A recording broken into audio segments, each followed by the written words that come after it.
solo en ti. Cuando pienso en tu cruz y en todo lo que has dado, tu sangre por mí, por llevar mi pecado. Y cuando pienso en tu mano, hasta aquí hemos llegado por tu fidelidad. No me quiero conformar, no, no. He probado y quiero más. No me quiero conformar, y no me quiero conformar. He probado y quiero más. Yo quiero enamorarme más de ti. Enséñame a amarte y a vivir conforme a tu justicia y tu verdad. Con mi vida quiero adorar todo lo que tengo y lo que soy, todo lo que he sido te lo doy. Que mi vida sea para ti como un perfume a tus pies. Yo quiero enamorarme más de ti. Enséñame a amarte y a vivir conforme a tu justicia y tu verdad. Con mi vida quiero adorar todo lo que tengo y lo que soy, todo lo que he sido te lo doy. Que mi vida sea para ti como un perfume a tus pies.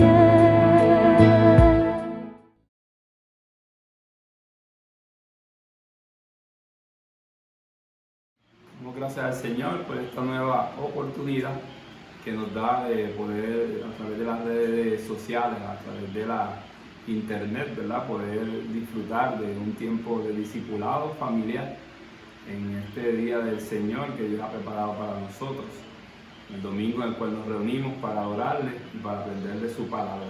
Voy a comenzar en oración, luego procederemos a tener este tiempo de estudio en la palabra del Señor. Padre, gracias te damos por el privilegio que nos das de poder, Señor, llegar hasta aquí, mi Dios, y por medio de las redes sociales, mi Dios, poder transmitir, Señor, tu palabra. Tú has permitido que en este tiempo que para muchos es tiempo de angustia, tiempo de crisis, mi Dios, tú seas glorificado, Señor, a través de estos tiempos también. Y conocemos, Padre, que tú estás sentado en el trono, mi Dios, y que tú estás en control de todas las cosas, que nada se desata de tus manos, y que tú, Señor, estás dando una lección, estás probándonos a través de este tiempo, para que nuestra fe, Señor, sea fortalecida y seamos transformados a imagen y semejanza tuya, que era el propósito original, Señor. Luego, cuando el pecado entró en el mundo, Señor, por medio del primer Adán, Señor, nosotros heredamos, Señor, ese pecado en nuestras vidas. Y después tú, Señor, tuviste que venir como el segundo Adán para traernos, Señor, esa salvación, tomar nuestro lugar, morir por nosotros.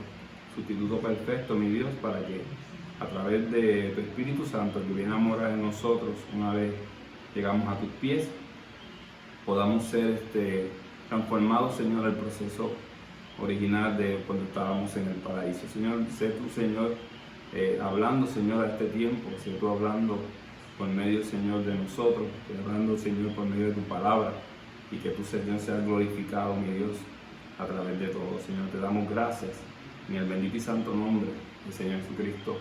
Amén y amén.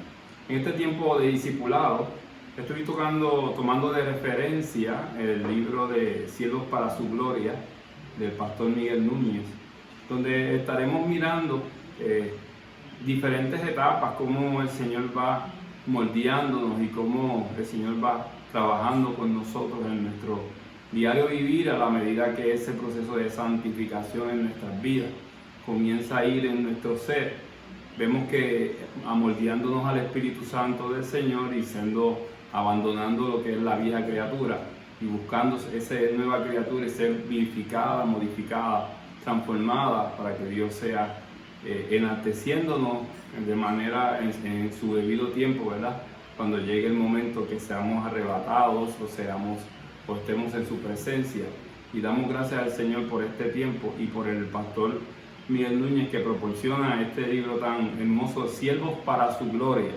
Siervos para su gloria. Él hace una introducción y habla sobre por qué el libro, por qué es Siervos para su gloria, y es la importancia de lo que significa en nuestras vidas. Más que hacer es ser.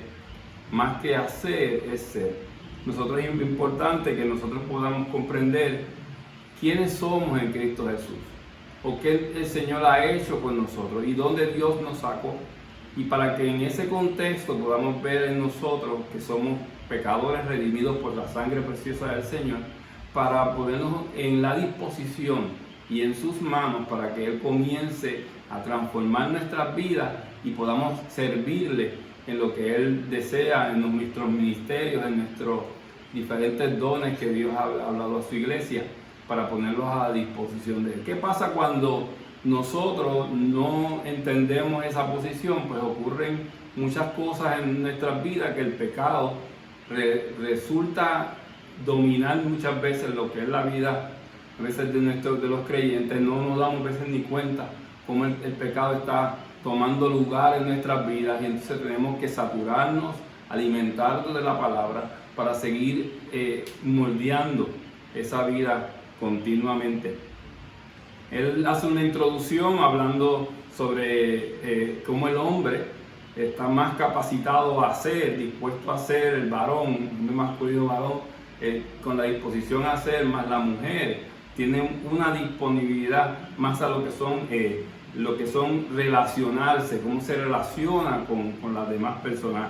Y él hace un ejemplo de cómo cuando unos niños comienzan a jugar, y cómo la muñeca, cuando por ejemplo la niña juega con una muñeca, ella establece como una relación y comienza a ver como mamá y este tipo de cosas, a relacionarse con las muñecas. Sin embargo, el joven o el niño que va creciendo tiene más una disposición a lo que es el trabajo, a coger juguetes de construcción, que impliquen hacer varias cosas, ¿verdad?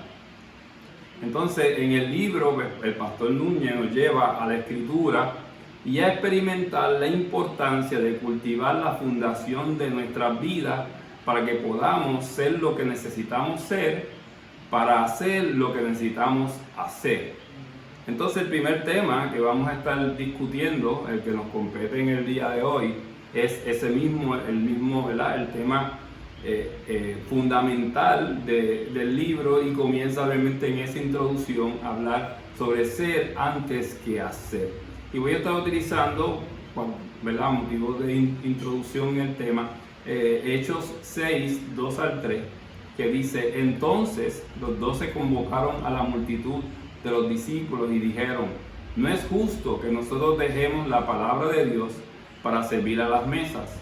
Buscad pues, hermanos, de entre vosotros a 7 varones de buen testimonio, llenos del Espíritu Santo y de sabiduría, a quienes encarguemos de este trabajo. Hablando de lo que es el contexto, vemos que había un crecimiento repentino de la iglesia y un liderazgo que necesitaba delegar tareas que ya no podían continuar haciendo, dadas las múltiples obligaciones. La iglesia creció de una manera exponencial, y de tal manera no podían los líderes que estaban allí atendiendo todos los tipos de labores las cuales involucraba la iglesia. Entonces vemos que establecieron ciertos criterios relacionados al carácter de las personas que servían. Ahí los criterios son muy importantes cuando tendemos que poner a personas a trabajar en los servicios, o lo que es el servicio del Señor.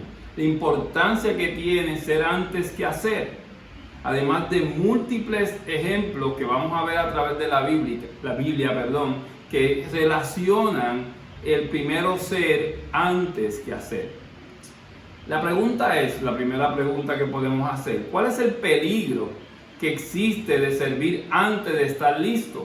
Hay muchas personas que comienzan a trabajar fuertemente, arduamente, ¿y qué peligro existe cuando estas personas sin estar listos comienzan a servir. Hemos visto a través de la historia de la iglesia y en nuestro contexto que hemos visto personas, hombres que han comenzado fuertemente a servir, pero no han tenido un encuentro realmente con el Señor, y otros que sí han tenido un encuentro, pero no han dejado que ese encuentro comience, esa semilla comience a germinar, a crecer y a hacer raíces. Y entonces cuando vemos que hay lo que ocurre en el ministerio, las situaciones que, ¿verdad?, embargan el ministerio, se ahogan en los problemas, se ahogan en los ministerios, se ahogan en el trabajo que están haciendo, y lo que hablan es que lo llaman como que se queman las personas. Se queman obviamente porque no han dedicado el tiempo a moldear su carácter para luego entonces poner a disposición, ¿verdad?, del Señor esos dones que Dios ha establecido en su vida.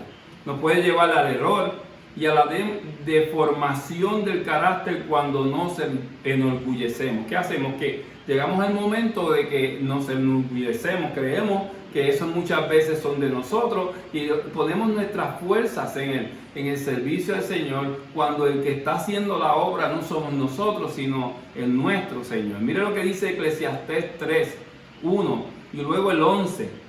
Dice: hay un tiempo señalado para todo y hay un tiempo para cada suceso bajo el cielo. Y mire lo que dice el 11: y que Dios ha hecho todo apropiado a su tiempo. Hay un tiempo para todo. Lo que nosotros somos los que nos impacientamos. Dios tiene el tiempo ya predeterminado, es el dueño del tiempo, es el que hace todo, y nosotros somos los que entonces nos apresuramos a tratar de hacer una obra o hacer un servicio cuando no hemos sido primeramente alimentados. Yo recuerdo una historia de una cantante que llegó, actriz que llegó a los pies del Señor, y inmediatamente cuando llega a los pies del Señor comienza a tener monólogos y en su ministerio que ella entendía de llevar el mensaje a otras iglesias, y llegó un momento donde ella se sintió tan abrumada por lo que era el ministerio que ella dijo, Dios le reveló, gracias al Señor le reveló en ese momento que ella tenía que sentarse, que tenía que primero alimentarse, que tenía que moldear su carácter para luego entonces poner ese don, esa enseñanza, eso aquello que ella ha aprendido a la disposición del Señor. Había un conflicto, por ejemplo, entre Bernabé y Pablo por el servicio de Juan Marcos en Panfilia. Eso lo vemos en Hechos 13:13. Posiblemente necesitaba, lo que estaba sucediendo era que Juan Marcos no había decidido, se había ido de servicio con Pablo cuando estaba allí en la obra del Señor en Panfilia, y Pablo le dice en un momento dado a Bernabé que él no quería que estuviera a su lado Juan Marcos. Sin embargo, entonces Bernabé lo toma, y vemos que ahí comienza un discipulado a trabajar en la obra de lo que estaba haciendo, y eventualmente Pablo entonces lo manda a llamar, como dando a entender, ya ahora estás capacitado, has buscado del Señor, has comenzado a cambiar tu carácter y ahora estás preparado. Posiblemente necesitaba a alguien que continuara invirtiendo en él hasta que pudiera estar completamente maduro para la obra que Dios le había asignado. Hay veces, hermanos, que nosotros tenemos que identificar en nuestras vidas quién podría ser nuestro tutor para ayudarnos a ese crecimiento en el Señor, para luego entonces ponernos al servicio del Señor. Primero que vemos, nuestra llegada a la familia de Dios. La Biblia habla detalladamente de cuán profundo fue el impacto de la caída de Adán sobre la integridad de la imagen de Dios en el hombre. Vemos a través de la palabra y sobre todo en el Génesis, cómo cuando Dios crea al hombre, lo crea hasta para servir, comienza a servir en el Señor y lo que él estaba haciendo. Luego entonces cuando el pecado viene en el hombre, entonces vemos allí que hay lo que se puede considerar como la maldición que establece allí en su palabra, donde el hombre tiene que sudar, ¿verdad? Con el sudor de su frente alimentarse a la familia, tenía que trabajar, ¿ves? Había un proceso ahora de trabajo, pero lo que significa el trabajar, nosotros lo podemos poner fuera de contexto en el trabajar de manera secular con relación a trabajar en la obra del Señor. Porque en lo que concierne a las cosas seculares, muchas veces lo que piden es tener estudios, posgraduados de la universidad, estudios, doctorados, diferentes tipos de esas profesiones. Entonces, una vez que ya se han graduado, los ponen a trabajar y ya están capacitados para eso. Sin embargo, en nuestra vida espiritual muchas veces llegan personas ya que tienen sus profesiones, que tienen sus trabajos y piensan que ya ellos están ready, ya están listos para entonces ponerse a trabajar en la obra del Señor, cuando no han sacado tiempo para mirar lo que dice la palabra, para mirar el corazón de Dios, para transformar su carácter y que entonces pueda entonces no enorgullecerse en lo que está haciendo, sino humillarse, que es lo contrario, para entonces que Dios sea exaltado en todo lo que nosotros hacemos.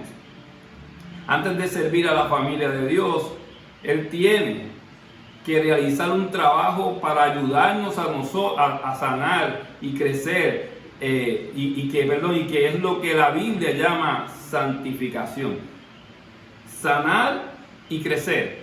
Para que entonces lo que la Biblia llama santificación, entonces podamos entonces enfocarnos en ese servicio. ¿Qué pasa? Que muchas veces llegamos entonces a los pies del Señor y arrastramos todo eso que veníamos en la vida vieja y lo implementamos dentro de lo que es nuestro servicio, cuando nosotros tenemos que pasar de un proceso de dejar el viejo hombre, como dice la palabra, y ese nuevo hombre utilizarlo para entonces glorificar a Dios. El apóstol Pedro y los demás apóstoles pensaron que estaban listos para tomar, dice la palabra, la copa del Señor, es que Jesús tomaría. Y pocas horas después todos le abandonaron. Esos son los discípulos que caminaron con el Señor. La muerte y la resurrección del Maestro fueron dos eventos que terminaron de prepararlos para la tarea. Interesante que vemos entonces que cuando ellos estaban caminando con el Maestro, fueron alimentados por la palabra del Señor. Pero no fue hasta entonces que Jesucristo muere y entonces su resurrección, eventualmente cuando Jesucristo va a los cielos, sube a los cielos, entonces deja el Espíritu Santo de Dios, o lo que se conoce la palabra como el Paracleto, el Consolador, que vendría entonces a revestir a esos siervos de Dios, a esos discípulos, para la obra que ellos iban a hacer. ¿Ven? Y entonces vemos algunas de las manifestaciones que ponen en evidencia nuestra inmadurez emocional y espiritual. Primera de Corintios, una iglesia con muchos dones, con todos los dones dispuestos, estaban allí, y sin embargo vemos que la iglesia de Corintios, Pablo tenía un problema que tenía que atajar o hablar con esta iglesia, porque estaban totalmente desenfocados. Mira lo que dice 1 Corintios 3, 1 al 3, dice: de manera que yo, hermanos, no pude hablaros como a espirituales, sino como a carnales, como a niños en Cristo. Os di a beber leche y no vianda, porque aún no eras capaces, ni sois capaces todavía, porque aún sois carnales.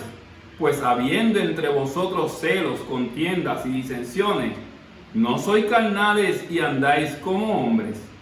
Tiempo después el apóstol también les escribe y les envía la carta que hoy conocemos como la segunda epístola, ¿verdad?, de Segunda de Corintios. Aún esa misma encontramos evidencias de inmadurez también. Mira lo que le dice Pablo con relación a su inmadurez, Segunda de Corintios 2:4, porque por la mucha tribulación y angustia del corazón os escribí con muchas lágrimas, no para que fueseis contristados, sino para que supieseis cuán grande es el amor que os tengo. Esta iglesia había ocasionado en el siervo de Dios, en Pablo, en el discípulo del Señor, en el apóstol, había creado una intención, un sentimiento de llorar. Estaba tan compungido por lo que estaba pasando en esta iglesia, que le llevó al extremo inclusive de estar llorando por esa iglesia. Pablo les ayuda a entender que ninguno tiene suficientes razones a la estatura que sentirse orgulloso porque solo somos siervos de Cristo. Mire lo que le dice 1 Corintios 3, 4 al 7. Porque diciendo el uno, yo ciertamente soy de Pablo, y el otro, yo soy de Apolos. ¿No sois carnales? ¿Qué pues es Pablo y qué es Apolos? Servidores por medio de los cuales habéis creído, y eso según lo que a cada uno concedió el Señor. Yo planté, Apolos regó, pero el crecimiento lo ha dado Dios.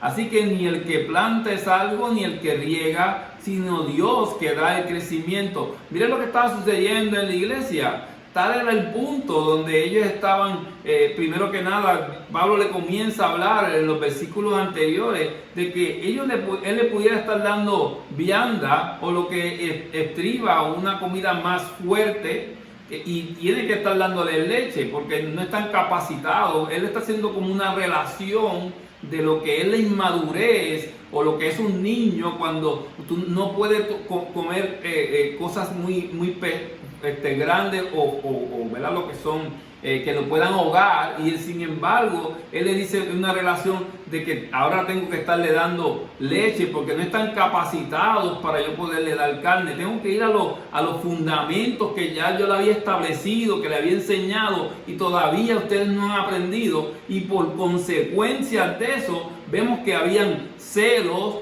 contiendas y disensiones. No solamente esas contiendas y esas disensiones estaban ahí, sino cuando vemos los versículos 4 al 7, notamos aquí que habían facciones dentro de la iglesia. La división había sido tanto que unos decían ser de Pablo, otros decían ser de Apolos, otros decían inclusive ser de Cefa, y también decían otros que eran de Jesucristo. Y con esa actitud ellos mostraban una división dentro de la iglesia. Y la división dentro de la iglesia impide realmente que la iglesia se comporte como tal.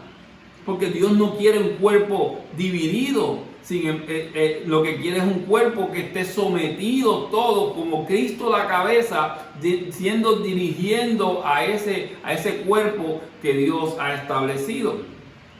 En esta forma madura de ver la vida que Pablo le está tratando de inculcar a ellos, de modo que en el día de mañana, cuando un hermano con un don y un talento sea reconocido y aplaudido en la iglesia, no nos sintamos celosos ni lo condenemos, no sintamos envidia ni lo juzguemos, porque ¿qué pasa cuando una persona tiene unos dones y yo entonces comienzo a añorar esos dones? Eso la palabra le llama celos, y eso crea también contiendas y vemos divisiones y peleas. Es interesante cómo hay iglesias que dicen que Dios está siendo glorificado y está bendiciendo a la iglesia en particular, cuando vemos dentro de los cimientos de lo que es la iglesia como tal, cuando usted se relaciona con ella, vemos que hay divisiones y facciones dentro de la iglesia. Dios no quiere un cuerpo dividido, sino un cuerpo unido, como yo le decía anteriormente a nuestros hermanos.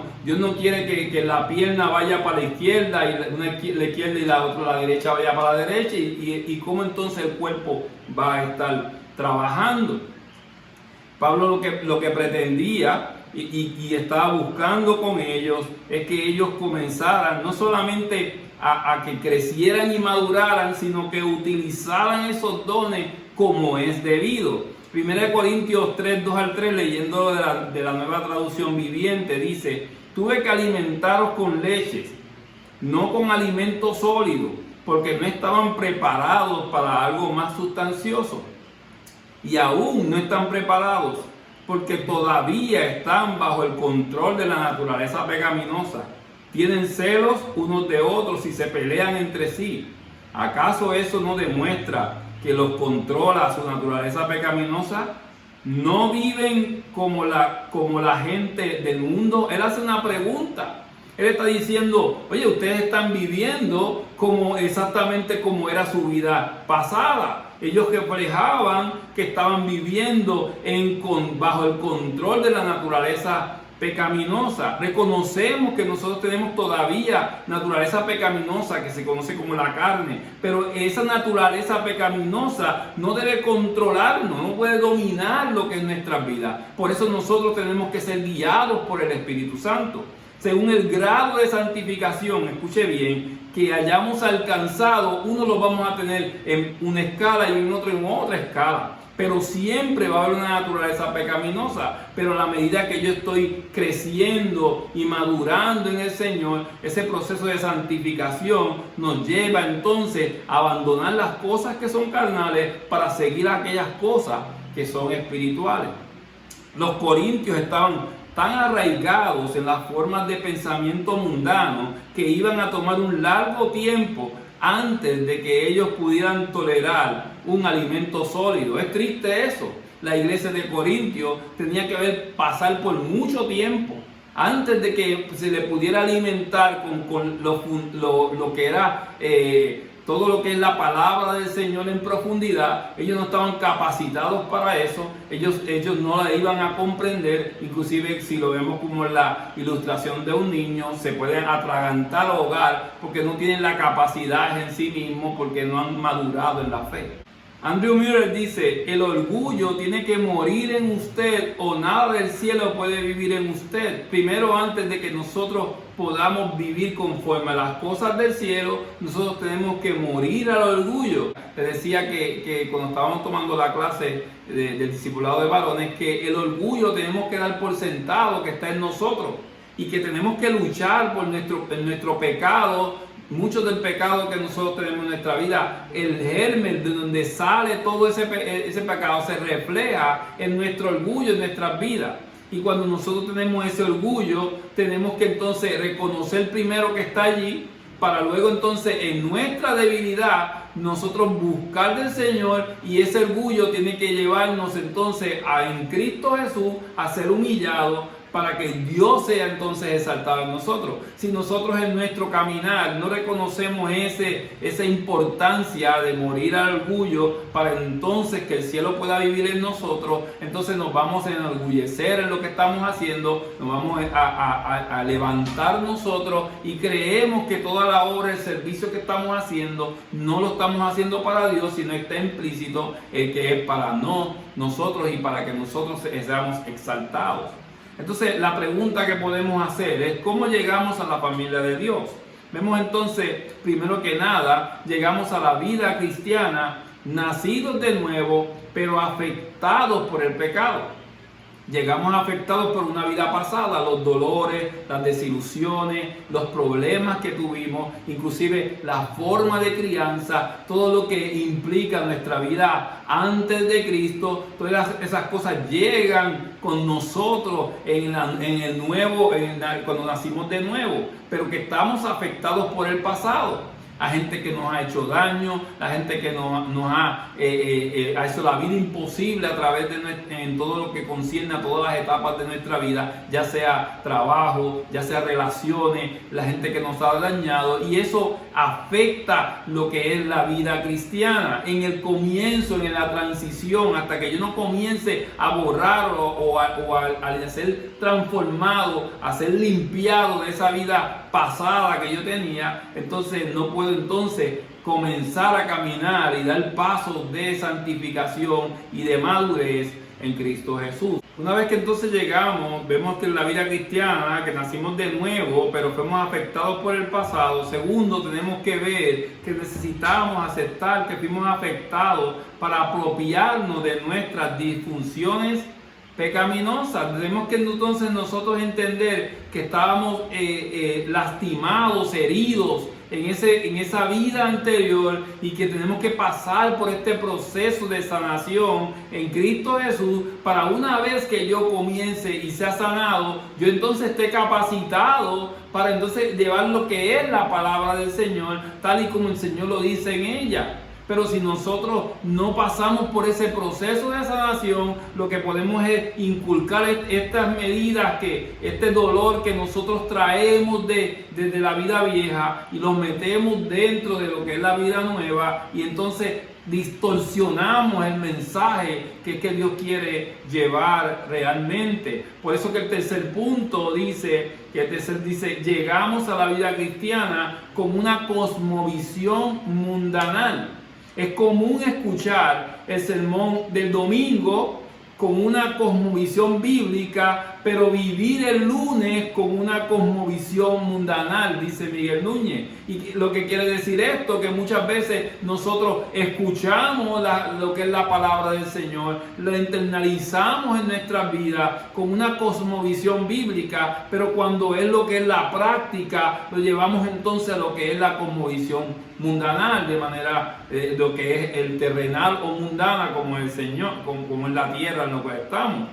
La cosmovisión es cómo vemos el mundo, cómo lo juzgamos y cómo reaccionamos ante él. Esa cosmovisión tiene que ser cambiada, tiene que cambiar nuestras percepciones, porque nuestras percepciones están erradas. La manera como yo veo las cosas, la manera como yo veo lo que es la vida en el Señor debe tener una cosmovisión bíblica, que nosotros nos podamos saturar de la palabra, que cuando nosotros comencemos a hablar, no estemos hablando nuestra opinión o lo que pensamos o lo que nos hirieron, sino lo que dice el Señor, y eso implementarlo o llevarlo y enseñárselo a otras personas. Por eso tenemos que entonces tener cuidado de no tener una percepción errada, porque tenemos que cambiar esa percepción errada. La pregunta es, ¿cuán errados estamos en nuestras percepciones? Muchas veces usted, por ejemplo, cuando usted ve una consejería matrimonial, se sientan el hombre, la mujer, a comenzar a hablar sobre una situación, sobre un problema, y cuando comienza le preguntas al varón, ¿qué usted piensa del asunto del cual estamos hablando? Y entonces la persona dice su versión. Entonces cuando él termina su versión, la esposa dice una versión totalmente diferente a lo que es la versión de su esposo.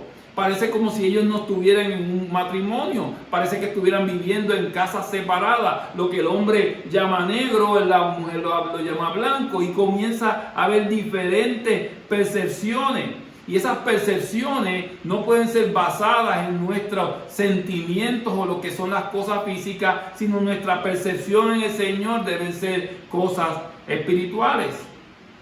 La percepción egocéntrica, somos el centro del universo, y ese modo de ver las cosas nos vuelve ingratos. Comenzamos nosotros a mirar las cosas de la perspectiva de nosotros. Nosotros creemos que somos el ombligo del mundo, que todo gira alrededor de nosotros, pero no solamente eso, el hombre piensa que él es el centro de todo y que el mundo tiene que girar alrededor de él, y esa percepción equivocada nos vuelve ingratos. Comenzamos nosotros a ver lo que necesitamos y no agradecemos por las cosas que Dios nos ha dispuesto en la vida. Decía yo a un hermano hace poco, le decía, sacamos tiempo para agradecer, y sí es natural que podamos orar por gracias Señor por nuestra salvación, gracias Señor por nuestra vida, gracias Señor por mi trabajo, gracias Señor por las cosas materiales, por mi casa, por mi carro, por lo que tengo, por mi esposa. Pero a veces nosotros nos perdemos de perspectiva, que dejamos de agradecer por las cosas simples. A veces dejamos de orar porque, Señor, tú nos has dado la facultad para poder levantarme. Señor, que yo todavía tengo funcional las piernas, los brazos, que puedo tener los 5 sentidos activos, y perdemos la noción de ser agradecido por algo que a veces pasa como desapercibido o algo simple, pero tenemos que ser agradecidos y mirar las cosas como que no tenemos derecho a lo que nosotros tenemos, sino que Él nos los ha regalado. Es un don no merecido, es la misericordia, así como la salvación es un regalo por gracia que Dios nos ha dado. La vida, el poder respirar, también es dado a nosotros como un don no merecido. La ingratitud no forma parte del carácter de Cristo. Tenemos que cambiar. Nosotros tenemos que vivir una vida agradecidos. Vemos personas que se atribulan en sus problemas, continuamente se están quejando. Vemos ejemplos, por ejemplo, personas que llegan a los pies de Cristo y el pastor viene y le dice, hermano, ahora vienen las pruebas, y dice, pero yo no vine a los pies de Cristo a tener pruebas, yo vine a que yo fuera liberado de los problemas que yo tengo. Y la percepción equivocada, las percepciones erradas de nuestra vida, que a veces llegamos a Cristo con la única intención de que Él me supla las necesidades o los caprichos muchas veces que nosotros tenemos. Cuarto, entramos en una vida cristiana con una sobrevaloración de nosotros. Primero vimos que llegamos a una vida cristiana nacidos de nuevo, pero afectados por el pasado. Segundo, vimos que necesitamos aceptar que fuimos afectados para apropiarnos de nuestras disfunciones pecaminosas. Tercero, vimos que llegamos a la vida cristiana con una cosmovisión mundanal. Y cuarto, en este punto de cómo llegamos, entramos a la vida cristiana con una sobrevaloración de nosotros mismos. Yo me lo merezco todo, si lo puedo resumir. Mira lo que dice Romanos 12:3. Digo pues, por la gracia que me es dada a cada cual que está entre vosotros, que no tenga más alto concepto de sí que el que debe tener, sino que piense de sí con cordura, conforme a la medida de fe que Dios repartió a cada uno. Nosotros no podemos tener un concepto más elevado de nosotros. Nosotros no podemos pensar, yo me lo merezco todo. Mira la persona que Dios ha salvado. Mira qué maravilloso yo soy. Yo no puedo estar pensando, sino todo lo contrario. Reconocer que yo soy pecador, que no hay posibilidad de que un Dios santo pudiera verme a mí si no es por medio de la fe en el Señor Jesucristo, en creer en el Señor Jesucristo, y por su gracia Él ha decidido salvarnos. Es un regalo, hermano, no es algo que yo me merecía. Oigo de personas que dicen, a Dios único que te faltaba es que llegues a Cristo porque ya tú lo tienes todo. Hermano, nosotros no podemos tener un alto concepto de nosotros. Dice que piense con cordura. Tenemos que racionar en lo que nosotros somos, cómo nosotros pensamos, conforme a la medida de fe que Dios repartió a cada uno. Mire lo que dice también 2 Corintios 10:12. Porque no nos atrevemos a contarnos ni a compararnos con algunos que se alaban a sí mismos, pero ellos, midiéndose a sí mismos por sí mismos y comparándose consigo mismo, no son juiciosos. Mire lo que Pablo está hablando, y Pablo tenía de qué jactarse, decía él, pero sin embargo él decía que todo lo que tiene, todo lo que él había alcanzado hacia ese momento, él podía decir, yo soy fariseo, soy de la tribu de Benjamín, yo soy esto, soy aquello, estuve a los pies de uno de los grandes maestros que podían estar allí, y él podía estar diciendo, yo tengo esta capacidad para yo poder enaltecerme o decir, yo soy fulano de tal. Sin embargo, Pablo le está diciendo que él no tenía ni la atreverse a compararse con aquellos que estaban tomando, estaban alabándose, porque se comparaba inclusive con ellos mismos. Nosotros tenemos que tener cuidado cuando nosotros nos comparamos. Hay mucha gente que dice, no, yo no soy Jack el Destripador, yo no soy un asesino, yo era bueno y Dios me salvó y ahora soy mejor. No éramos buenos. Dice que lo vil del mundo escogió Dios para avergonzar a los sabios. Y estábamos muertos en delitos y pecados, y Él por su gracia nos salvó. En la medida que somos sinceros, podemos, con la ayuda de la palabra de Dios y del Espíritu de Dios, ir descubriendo las señales de inmadurez en nuestro carácter. Algunas de esas señales las vamos a estar viendo. ¿Cómo nosotros nos vamos a autoevaluar? Vamos a ver 11 formas que nosotros podemos evaluarnos. La primera, una necesidad muy grande de aprobación. A la menor señal de que otro no nos aprobó, nos ofendemos o irritamos.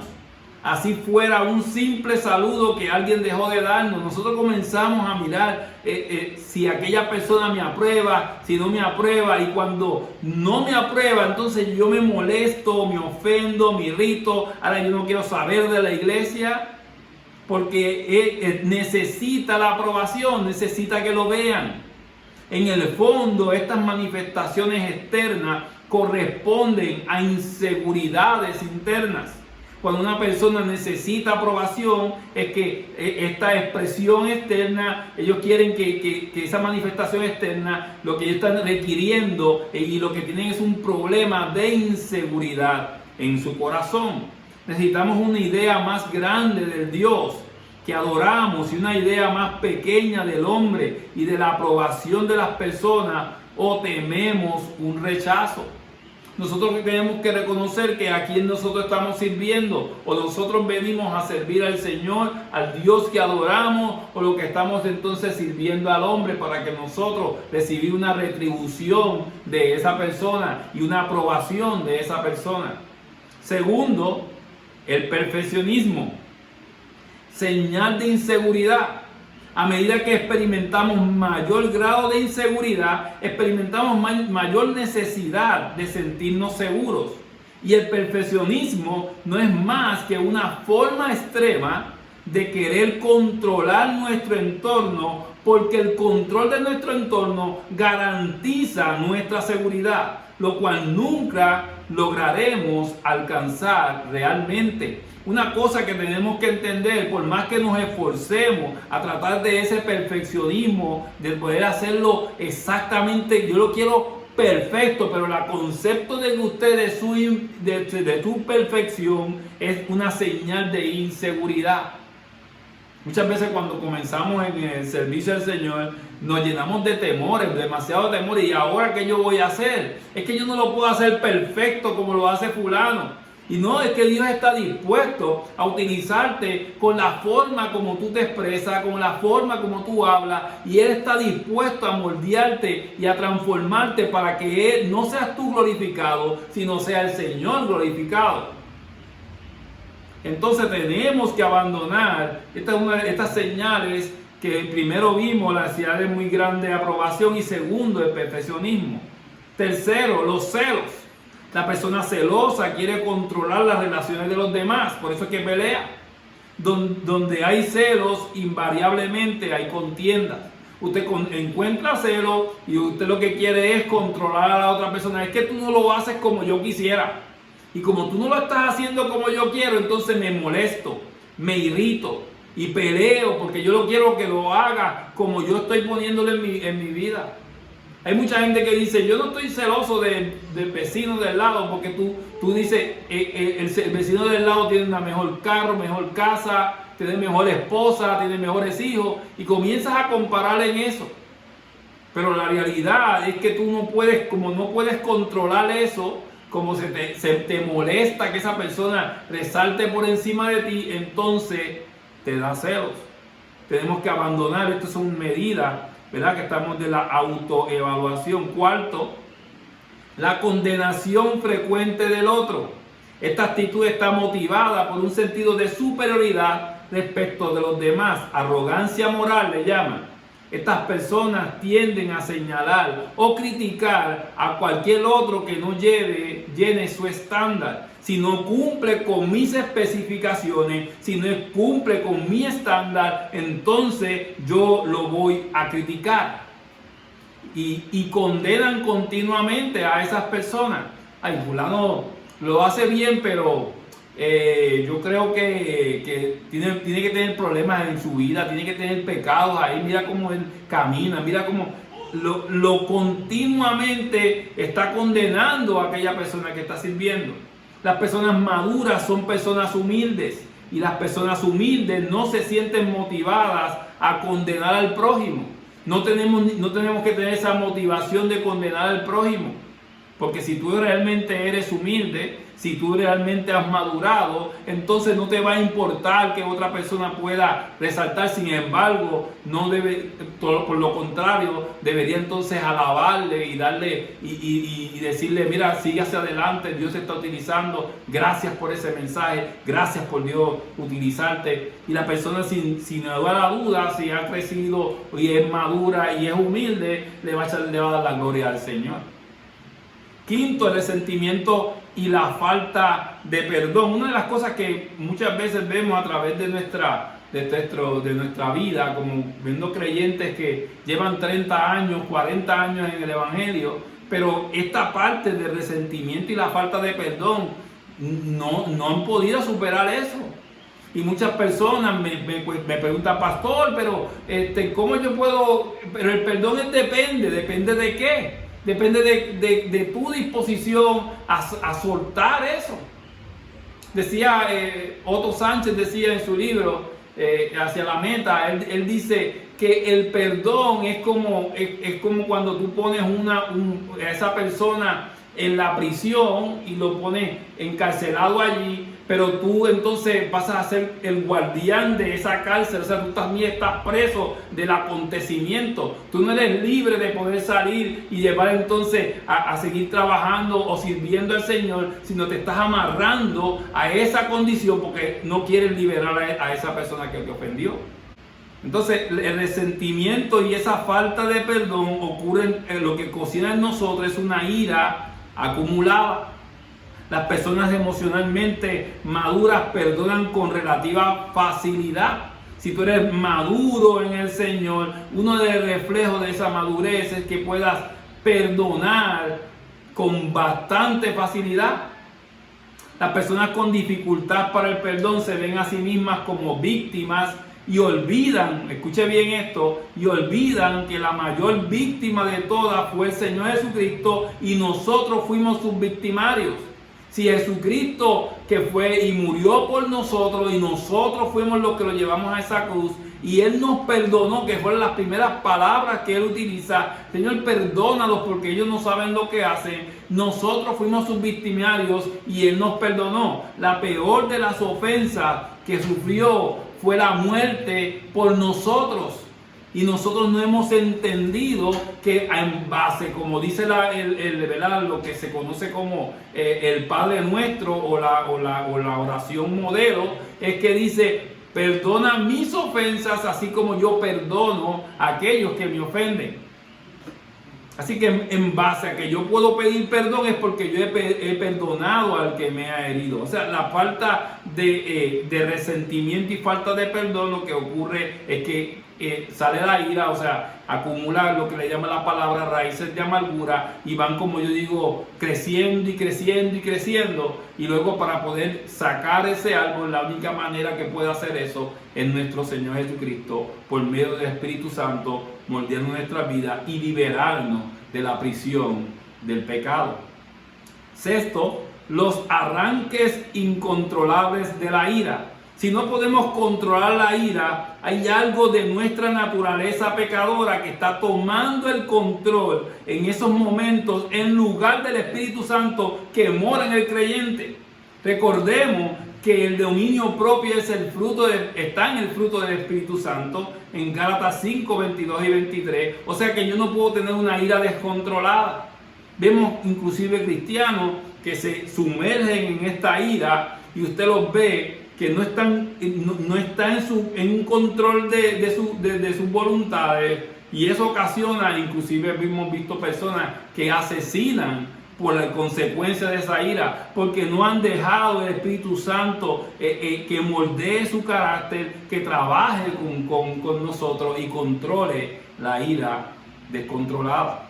Séptimo, amar, servir, pero por razones equivocadas. Una de las cosas que también las señales que podemos ver es que cuando a veces nosotros servimos con una intención de que nosotros nos den el premio.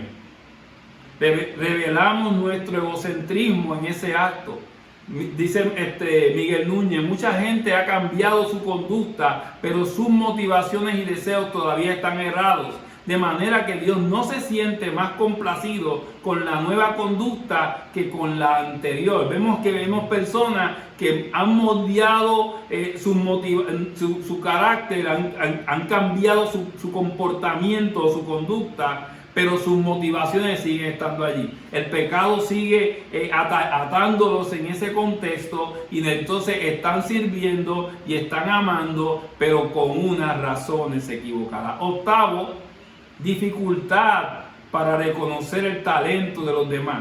Cuando llegamos al momento de esa señal, que vemos que una persona está floreciendo, que está creciendo, vemos que ha echado raíces, vemos que ha como pámpano, como dice la palabra, pegado a la vid, y la vid le provee aquellas obras, como dice Efesios, que de antemano Dios ha puesto para que anduviésemos en ella. Una vez que vemos que está dando frutos de ese arrepentimiento, frutos apacibles que vienen para que Dios sea exaltado, entonces nosotros, en vez de felicitarle, en vez de llegar ante ellos, le decimos: no, yo no le voy a decir nada porque se enaltece. No, que no se enaltece, porque dice la palabra, y lo vemos a través de toda la palabra, Dios se complacía en hablar de algunos siervos de Dios de una manera diferente. Decía de Moisés como un hombre humilde. Y decía de Job que no había hombre tal como ese sobre la tierra. Las distinciones que tienen que tener, tenemos que tener nosotros esas distinciones también con nuestras personas, con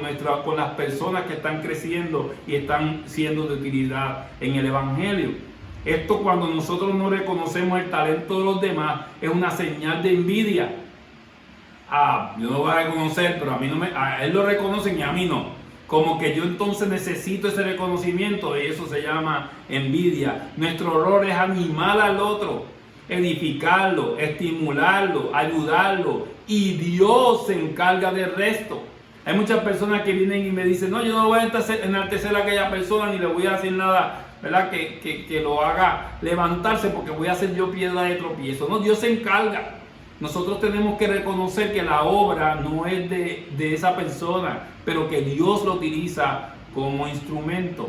9, dificultad para controlar la lengua. Santiago 3, 5 al 6, cuando vemos una persona, dice que es como un miembro tan pequeño que puede controlar una embarcación, es una chispa que puede encender un fuego. Vemos una comparación, una analogía que utiliza Santiago para expresar la potencia o la magnitud de lo que es un error de no controlar nuestra lengua. Revela falta de llenura del Espíritu en la persona. Y vemos personas que son muy fácil para poder hablar y expresarse. Sin embargo, Dios nos manda a controlar. Dios nos manda a controlar esa lengua. Y cuando vemos esta señal, son indicativos de que nosotros estamos, cuando nos autoevaluamos, nos encontramos faltos y necesitamos buscar más del Señor para crecer y madurar en esa santificación. Número 10, dificultad para seguir relacionándonos de cerca con otros que difieren de nosotros. Cuando vemos personas que difieren de nosotros, nos molesta, nos incomoda. No queremos nosotros esa persona que no esté ahí, que tiene que estar de acuerdo porque yo pienso de esa manera. Las personas codependientes necesitan estar de acuerdo en todo para sentirse cómodas. La codependencia frecuentemente es una señal de que tenemos una necesidad extrema de aprobación por parte de otras personas, a quienes necesitamos para nuestro sentido de identidad. Estas personas revelan mi identidad, y si esa persona no está de acuerdo, pues tú no perteneces a mi grupo. Yo necesito personas que estén de acuerdo conmigo. Y eso son dificultades para seguir relacionándose de cerca con otras personas que difieren de nosotros. Número 11 y último en este punto: actitud de sospecha hacia los demás. Si somos emocionalmente maduros, descansamos sabiendo que si vivimos como las fichas de un ajedrez que las mueve Dios. ¿Qué pasa? Que muchas personas dicen, si uno mueve en ese ajedrez, fulano se mueve para aquí, la pieza otra se mueve para acá. Entonces mira con suspicacia cada movimiento que hace la persona, y no puede vivir, porque no solamente no se concentra en su vida, sino se concentra en la vida de los demás. Nosotros tenemos que estar conscientes de que Dios es el que está orquestando todo lo que tiene que ver con la iglesia, y que Él es el que está en control del tablero de ajedrez, no nosotros. Y vamos a ver algunos ejemplos bíblicos. La necesidad de tiempo. Porque el tiempo es necesario para que nosotros, cuando comenzamos, nosotros queremos salir corriendo a servir. Primero tenemos que ser antes de hacer. Y vemos ejemplos bíblicos. Por ejemplo, Moisés, que tuvo 40 años, 40. Moisés estuvo 40 años en Egipto. Como príncipe estuvo allí 40 años. Luego cuando viene el suceso de ver matar entonces a un soldado, él participa allí, y cuando él sale de allí, huye del lugar, él entonces llega al desierto. Y allí en el desierto él comienza 40 años sirviendo bajo la tutela de su suegro Yetro, y allí él comenzó a pastorear las ovejas. Mire cómo Dios comienza a trabajar de 0 a 40 en Egipto, de 40 a 80 en el desierto. Vamos a ver un cambio drástico a través de eso, donde él aprendió humildad. Fue príncipe primero y luego fue pastor de ovejas. Le enseñó la humildad para que entonces, luego de esos 80 años, Dios entonces lo llama entonces a servir y a que obedeciera aquel mandato que él estaba indicando sobre la liberación del pueblo de Egipto y llevarlo hasta la tierra prometida. No ha habido ningún buen líder, escuche bien, que no haya sido primero un buen seguidor. Usted quiere ser líder, usted tiene que encontrar a alguien que seguir. Usted tiene que ver, no solamente seguimos al Señor, sino tener un tutor que te pueda enseñar, que te pueda capacitar, para que entonces te pueda ayudar en ese desempeño que Dios te va a llevar más adelante. El buen seguidor aprende sumisión, humildad, paciencia, y aprende también a escuchar. Está dispuesto a mirar lo que le dicen, a someterse a lo que le dicen, a humillarse ante lo que está sucediendo, a ser paciente y esperar cuando llegue el momento, y tiene que saber escuchar. Los grandes líderes siempre han aprendido todo esto primero, antes de ser usado grandemente por Dios. Primero tenemos que aprender. Mire, cuando nosotros vemos la historia, Yetro aconseja a Moisés. Éxodo 18:21, obviamente Yetro tenía más edad y conocía tal vez lo que era la madurez que podía tener, y él aconseja a Moisés y le dice: además, escoge tú de entre todo el pueblo varones, el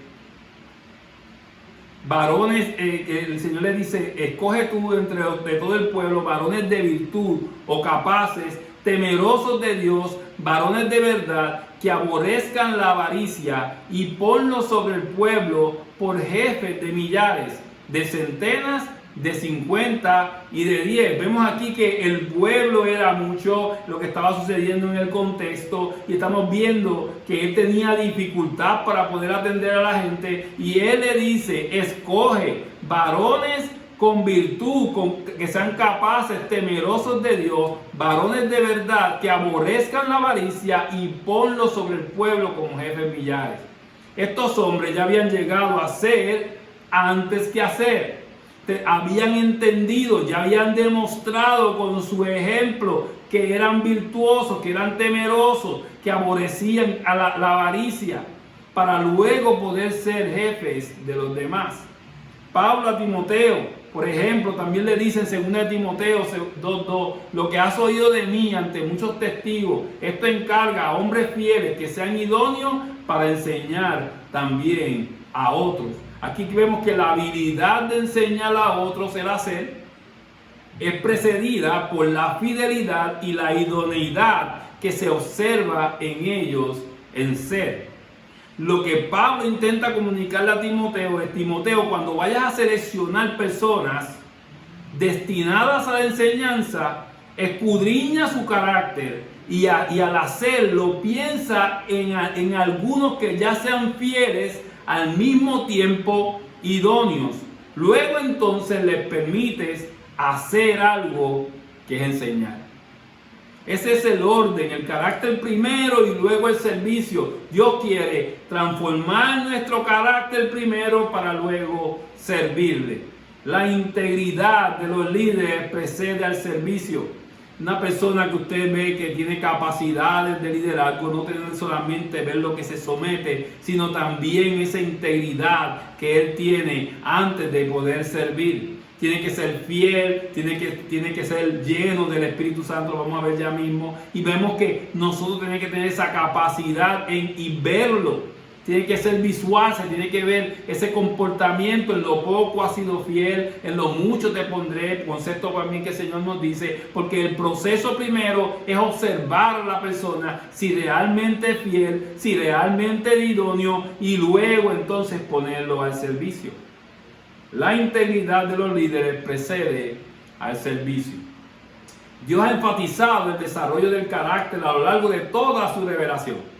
Cuando Pablo le escribe a Timoteo, le dice: no permitas que nadie menosprecie tu juventud, dice 1 Timoteo 4:12, e inmediatamente después agrega: antes sé ejemplo de los creyentes en palabra, conducta, amor, fe y pureza.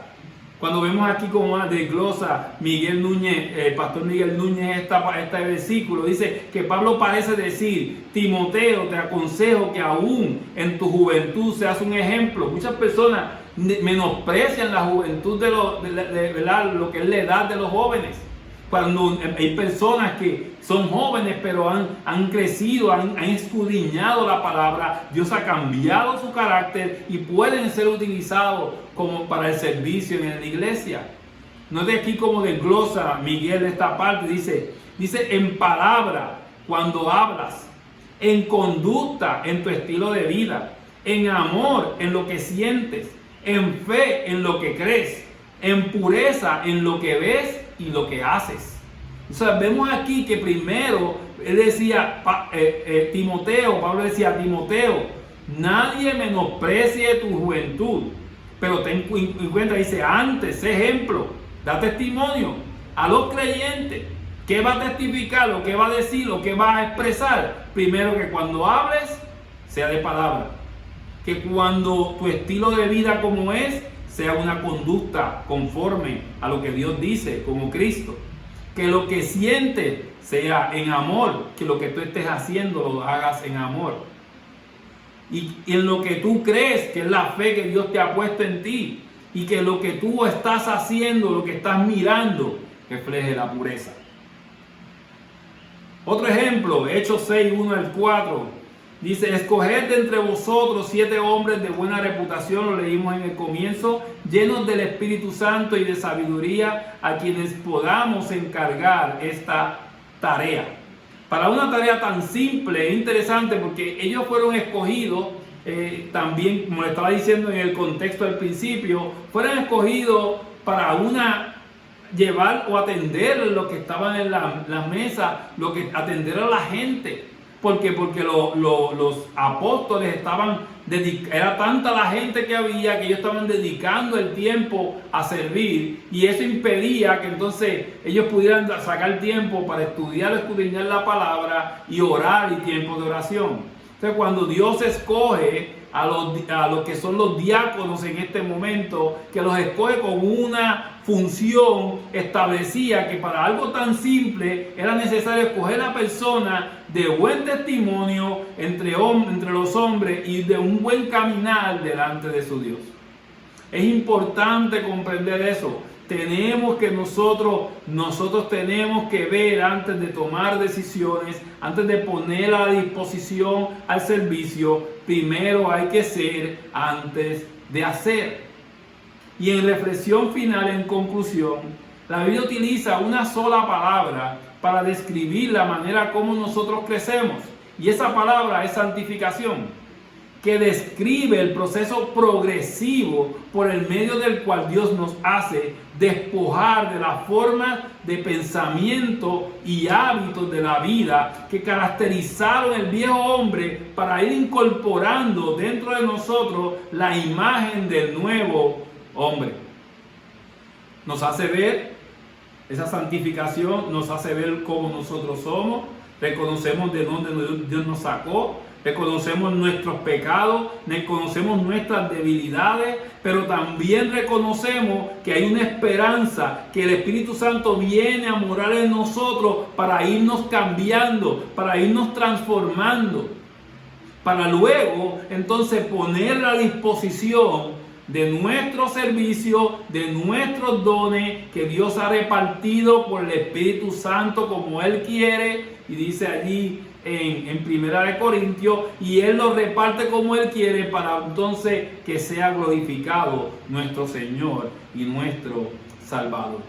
Esto se produce por el poder santificador del Espíritu Santo, como bien Pablo describe en la segunda carta a los Corintios, dice: por tanto, nosotros todos, mirando a cara descubierta, como un espejo la gloria del Señor, somos transformados de gloria en gloria en la misma imagen como por el Espíritu del Señor. Damos gracias a Dios que Dios tal vez cuando miramos ese espejo, no vemos la gloria de Dios completamente allí, la vemos distorsionada por medio del pecado, pero podemos entender que como es la palabra transformación que está ocurriendo ahí, procede de metamorfosis, un cambio que ocurre en nosotros, para que en ese cambio, como hace la mayor de las transformaciones de una oruga, se convierte en ese proceso de transformación o metamorfosis, comienza a ser una mariposa. Pues así mismo la transformación de este cuerpo pecador nos va transformando para que entonces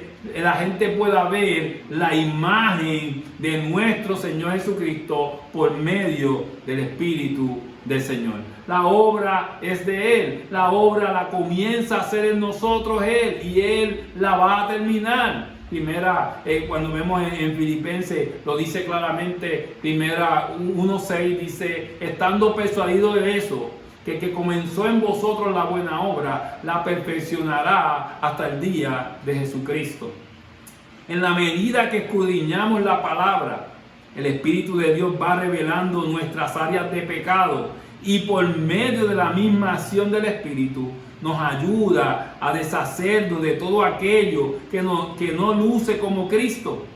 Esta es una acción combinada de la palabra y el Espíritu de Dios.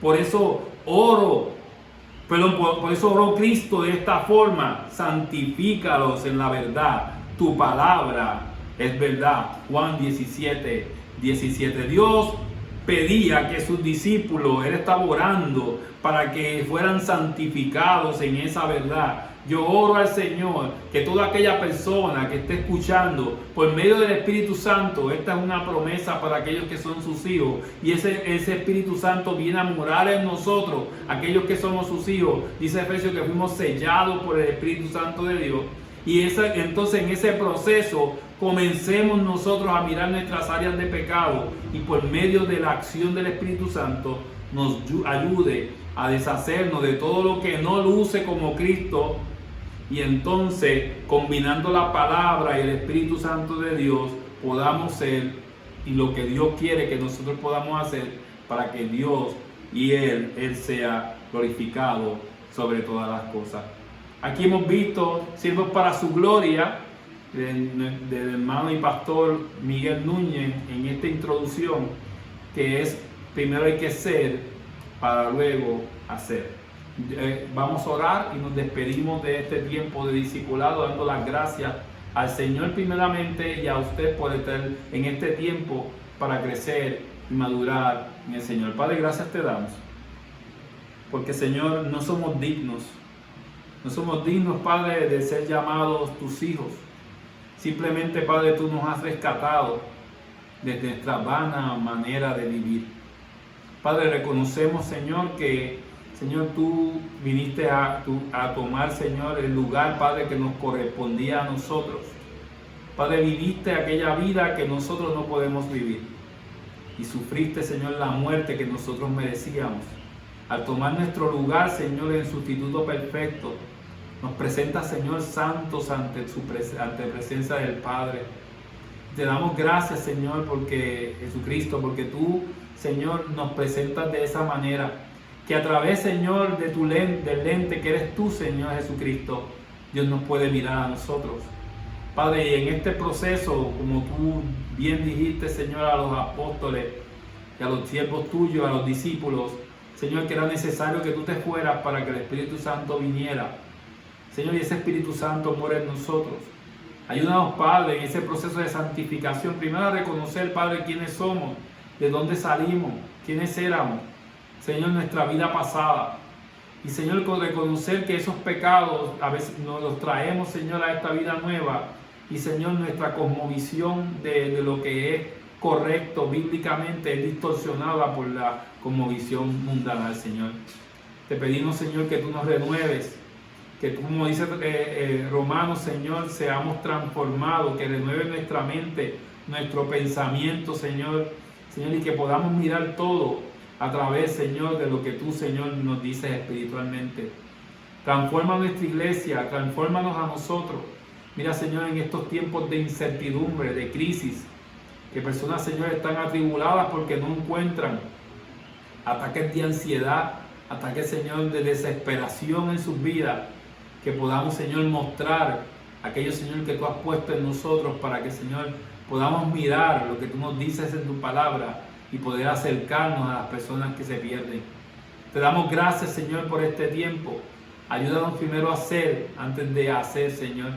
Quiero ser, Padre, algo maravilloso en ti, Señor, reconociendo que tú eres la piedra inmovible, Señor, y sobre ti, Señor, queremos edificar nuestras vidas, para cuando podamos servir, no nos gloriemos en lo que estamos haciendo, sino reconocemos que toda la gloria y toda la honra de lo que hacemos, lo hacemos para ti. Gracias, Padre, te alabamos, te exaltamos, en el bendito y santo nombre del Señor Jesucristo. Amén y amén.